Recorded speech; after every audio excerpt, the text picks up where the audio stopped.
നടിയെ ആക്രമിച്ച കേസിലൊരു വിധി കോടതി പറയുന്നത് അതിലതൊരു അതിജീവിതക്ക് യുക്തമായ അതല്ലെങ്കിൽ അവർക്ക് നീതി കിട്ടിയെന്ന് തോന്നുന്നുണ്ടോ?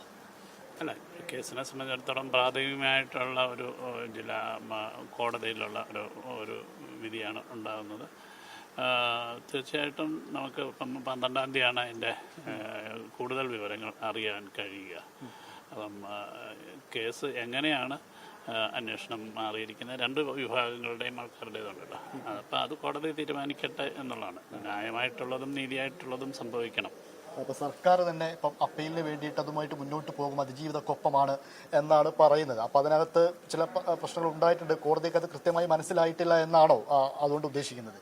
അല്ല, ഒരു കേസിനെ സംബന്ധിച്ചിടത്തോളം അതിൻ്റെ തെളിവുകൾ എങ്ങനെ തെളിയിക്കപ്പെടുന്നു എന്നുള്ളതാണ് പ്രാധാന്യം. കേസിനെ സംബന്ധിച്ചിടത്തോളം അതിൻ്റെ അകത്ത് പലപ്പോഴും ന്യായവും നീതിക്ക് അപ്പുറമായിട്ടും എങ്ങനെയാണ് കേസ് ഫ്രെയിം ചെയ്യുന്നതെന്നുള്ളതനുസരിച്ചിട്ടാണ്. അല്ലെങ്കിൽ പിന്നെ ആരും പ്രതിഭാഗം വാദിക്കാൻ പോകത്തില്ലല്ലോ.